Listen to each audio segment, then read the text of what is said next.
Hello and welcome back to another episode of Bedtime Stories. My name is Tracy and I am your host. We are reading Tarzan of the Apes by Edgar Rice Burroughs. This is the very first in the series. This particular copy of this book was $1.25 when it was originally purchased by my father in, looks like 1975. This was originally written in 1912. Pretty crazy, huh? Long time ago. So some of the words that are used in this book are a little bit weird, a little bit out of common vernacular, and some of the terms are a bit archaic. So, are you tucked in? Have you brushed your teeth? Did you go pee in the potty? Have you got your water bottle or your cup next to your bed? Everything's taken care of? Cool beans. Let's get into it. We are on chapter 11. This one's called King of the Apes. It was not yet dark when he reached the tribe, though he stopped to exhume and devour the remains of the wild boar he had cached the preceding day, and again to take Kulonga's bow and arrows from the treetop in which he had hidden them. It was a well-laden Tarzan who dropped from the branches into the midst of the tribe of Kerchak. With swelling chest, he narrated the glories of his adventure and exhibited the spoils of his conquest. Kerchak grunted and turned away, for he was jealous of this strange member of his band. In his little evil brain, he sought for some excuse to wreak his hatred upon Tarzan. The next day, Tarzan was practicing with his bow and arrows at the first gleam of dawn. I'm going to start that paragraph over. The next day, Tarzan was practicing with his bow and arrows at the first gleam of dawn.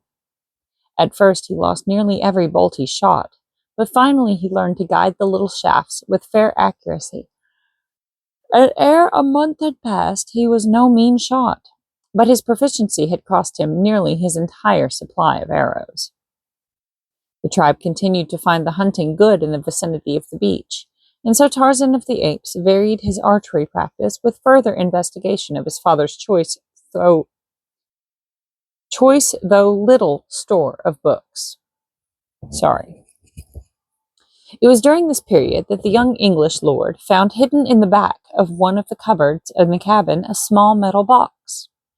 The key was in the lock, and a few moments of investigation and experimentation were rewarded with the successful opening of the receptacle. In it he found a faded photograph of a smooth-faced young man, a golden locket studded with diamonds linked to a small gold chain, a few letters, and a small book. Tarzan examined these all minutely. Gracious. Just adding words and jumbling things back up and making it all weird. I do apologize. I have the tism. I have a touch of the tism. And so I do things like that. I do apologize. I do correct myself, though. I hope you will forgive me. The photograph he liked most of all, for the eyes were smiling, and the face was open and frank. It was his father. The locket, too, took his fancy, and he placed the chain about his neck in imitation of the ornamentation he had seen to be so common among the black men he had visited. The brilliant stones gleamed strangely against his smooth brown hide. The letters he could scarcely decipher, for he had learned little or nothing of script, so he put them back in the box with the photograph and turned his attention to the book. This was almost entirely filled with fine script, but while the little bugs were all familiar to him, their arrangement and the combinations in which they occurred were strange and entirely incomprehensible. Tarzan had long since learned the use of the dictionary, though much to his sorrow and perplexity, it proved of no avail to him in this emergency. Not a word of all that was writ in the book could he find, and so he put it back in the metal box, but with the determination to work out the mysteries of it later on. Little did he know that this book held between its covers the key to his origin, the answer to the strange riddle of his strange life. It was the diary of John Clayton, Lord Greystoke, kept in French, as had always been his custom. Tarzan replaced the box in the cupboard, but always thereafter he carried the features of the strong, smiling face of his father in his heart, and in his head a fixed determination to solve the mystery of the strange words in the little black book.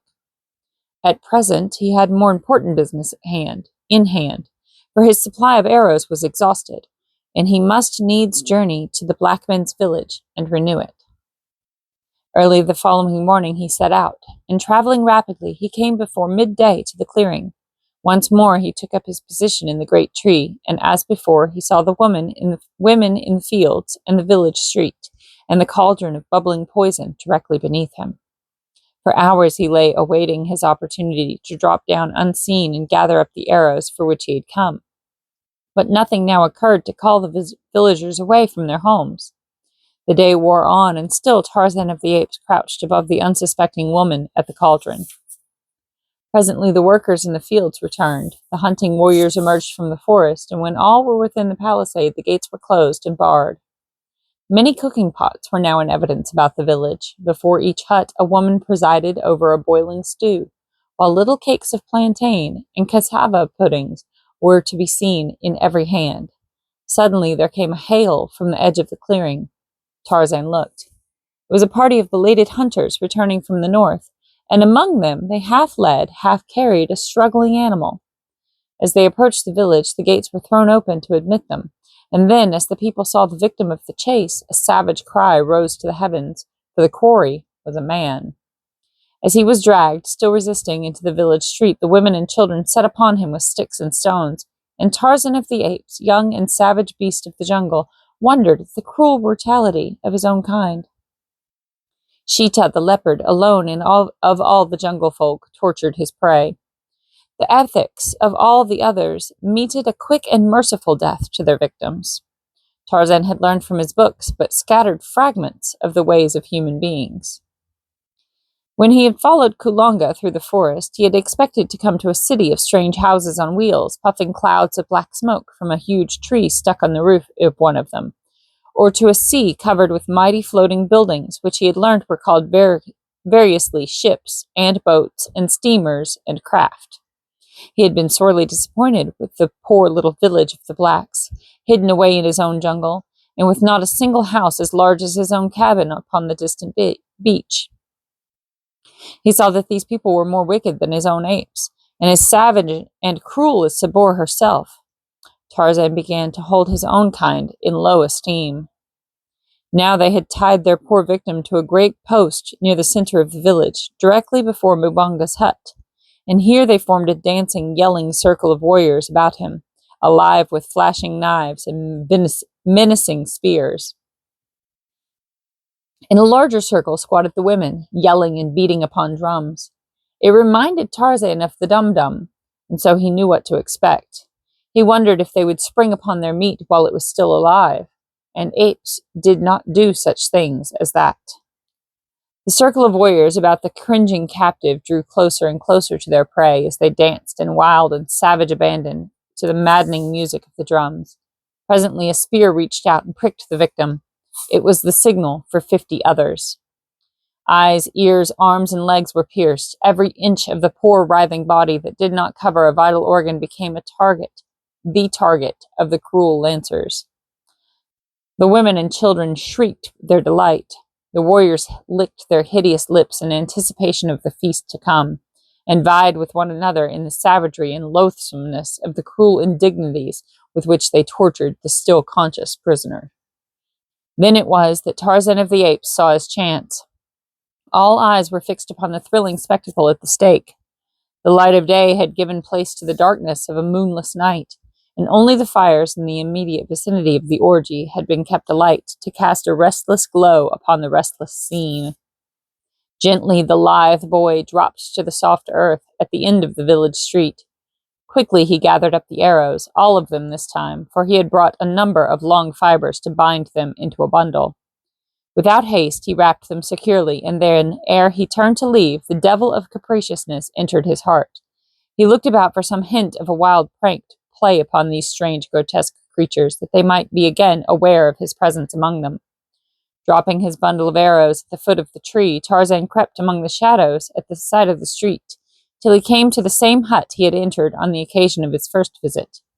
Inside all was darkness, but his groping hands soon found the object for which he sought, and without further delay he turned again toward the door.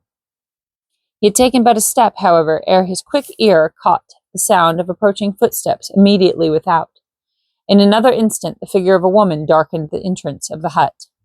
Tarzan drew back silently to the far wall, and his hands sought the long, keen hunting knife of his father. The woman came quickly to the center of the hut. There she paused for an instant, feeling about with her hands for the thing she sought.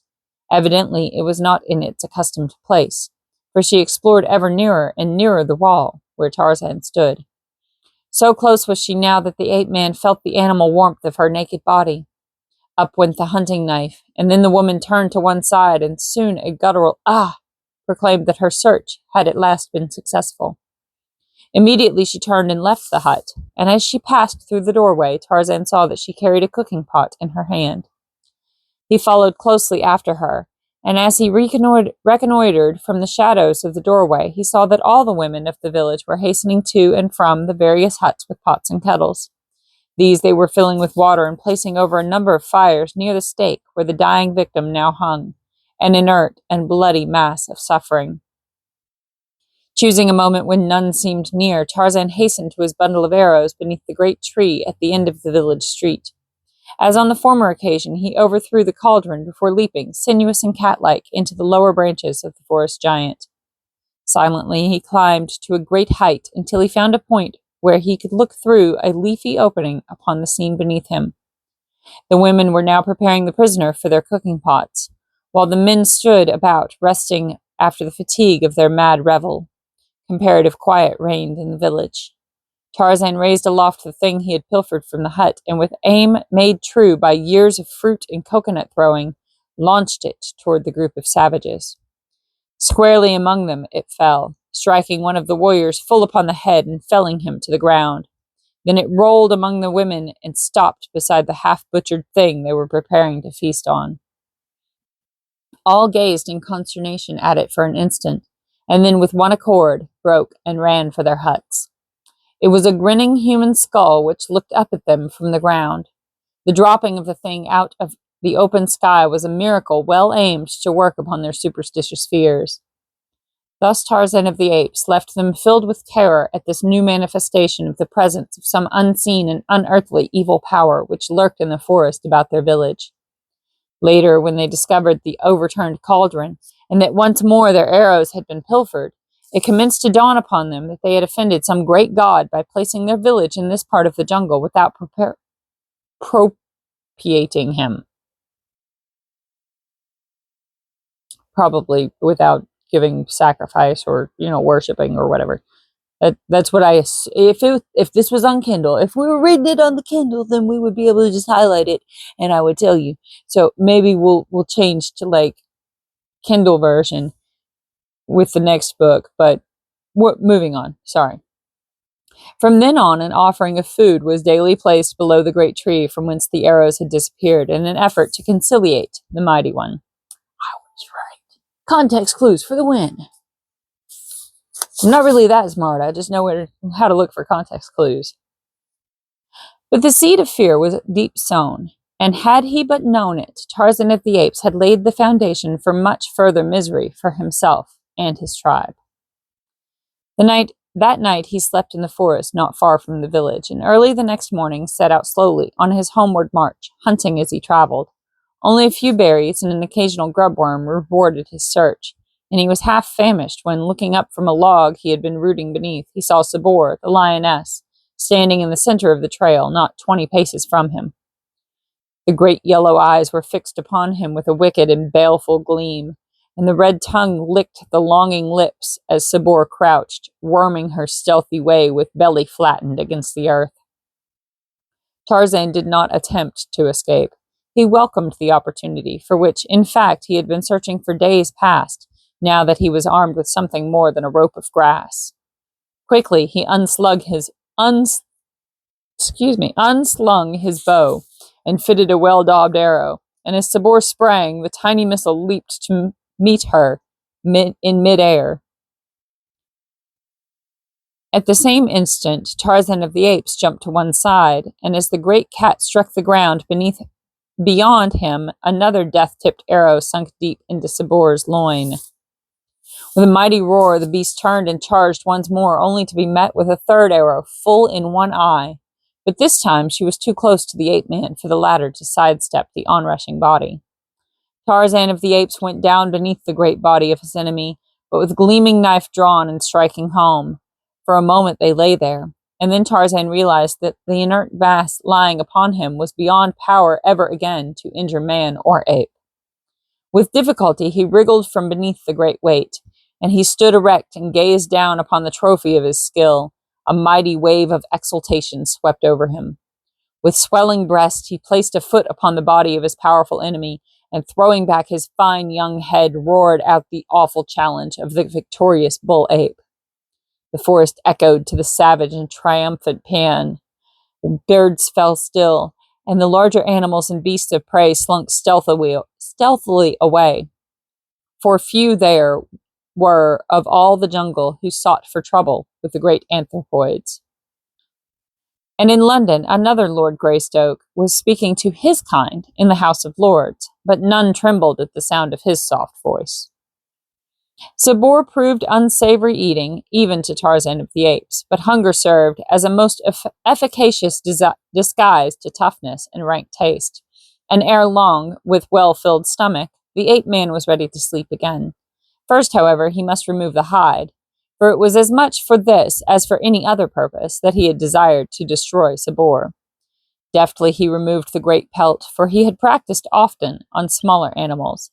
When the task was finished, he carried his trophy to the fork of a high tree, and there, curling himself securely in a crotch, he fell into deep and dreamless slumber. What with loss of sleep, arduous exercise, and a full belly, Tarzan of the Apes slept the sun around, awakening about noon of the following day. He straightway repaired to the carcass of Sabor, but was angered to find the bones picked clean by other hungry denizens of the jungle. Half an hour's leisurely progress through the forest brought to sight a young deer, and before the little creature knew that an enemy was near, a tiny arrow had lodged in its neck. So quickly the virus worked that at the end of a dozen leaps, the deer plunged headlong into the undergrowth, dead. Again did Tarzan feast well, but this time he did not sleep. Instead, he hastened on toward the point where he had left the tribe, and when he had found them, proudly exhibited the skin of Sabor, the lioness. "Look," he cried, "apes of Kerchak, see what Tarzan the mighty killer has done. Who else among you has ever killed one of Numa's people? Tarzan is mightiest among you, for Tarzan is no ape.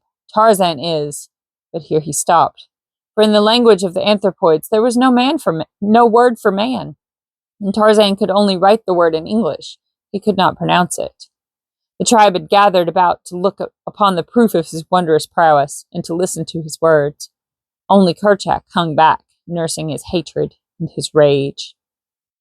Suddenly something snapped in the wicked little brain of the anthropoid. With a frightful roar, the great beast sprang among the assemblage. Biting and striking with his huge hands, he killed and maimed a dozen ere the balance could escape to the upper terraces of the forest. Frothing and shrieking in the insanity of his fury, Kerchak looked about for the object of his greatest hatred, and there, upon a nearby limb, he saw him sitting. "Come down, Tarzan, the great killer," cried Kerchak. "Come down and feel the fangs of a greater. Do mighty fighters fly to the trees at the first approach of danger?" And then Kerchak emitted the following challenge of his kind. Quietly, Tarzan dropped to the ground. Breathlessly, the tribe watched from their lofty perches as Kerchak, still roaring, charged the relatively puny figure. Nearly 7 feet stood Kerchak on his short legs. His enormous shoulders were bunched and rounded with huge muscles. The back of his short neck was a single lump of iron sinew which bulged beyond the base of his skull, so that his head seemed like a small ball protruding from a huge mountain of flesh. His back-drawn, snarling lips exposed his great fighting fangs, and his little wicked, bloodshot eyes gleamed in horrid reflection of his madness. Awaiting him stood Tarzan, himself a mighty muscled animal, but his 6 feet of height and his great rolling sinews seemed pitifully inadequate to the ordeal which awaited them. His bow and arrows lay some distance away where he had dropped them while showing Sabor's hide to his fellow apes, so that he confronted Kerchak now with only his hunting knife and his superior intellect to offset the ferocious strength of his enemy. As his antagonist came roaring toward him, Lord Greystoke tore his long knife from its sheath, and with an answering challenge as horrid and blood-curdling as that of the beast he faced, rushed swiftly to meet the attack. He was too shrewd to allow those long, hairy arms to encircle him. And just as their bodies were about to crash together, Tarzan of the Apes grasped one of the huge wrists of his assailant, and springing lightly to one side, drove his knife to the hilt into Kerchak's body, below the heart. Before he could wrench the blade free again, the bull's quick lunge to seize him in those awful arms had torn the weapon from Tarzan's grasp. Kerchak aimed a terrific blow at the ape-man's head with the flat of his hand, a blow which, had it landed, might easily have crushed in the side of Tarzan's skull. The man was too quick, and ducking beneath it himself, delivered a mighty one with clenched fist into the pit of Kerchak's stomach. The ape was staggered, and what with the mortal wound in his side had almost collapsed when, with one mighty effort, he rallied for an instant, just long enough to enable him to wrest his arm free from Tarzan's grasp and close in a terrific clinch with his wiry opponent. Straining the ape-man close to him, his great jaws sought Tarzan's throat, but the young lord's sinewy fingers were at Kerchak's own before the cruel fangs could close on the sleek brown skin. Thus they struggled, the one to crush out his opponent's life with those awful teeth, the other to close forever the windpipe beneath his strong grasp, while he held the snarling mouth from him. The greater strength of the ape was slowly prevailing, and the teeth of the straining beast were scarce an inch from Tarzan's throat when, with a shuddering tremor, the great body stiffened for an instant, and then sank limply to the ground. Kerchak was dead. Withdrawing the knife that had so often rendered him master of far mightier muscles than his own, Tarzan of the Apes placed his foot upon the neck of his vanquished enemy, and once again, loud through the forest, rang the fierce, wild cry of the conqueror. And thus came the young Lord Greystoke into the kingship of the apes. And that is the end of that chapter. I hope you enjoyed that. That was exciting, wasn't it? All right. You're tucked in, ready for sleep. I hope you have a wonderful night. Sweet dreams. And don't let the bed bugs bite. But if they do, bite them back. I love you very much. Good night.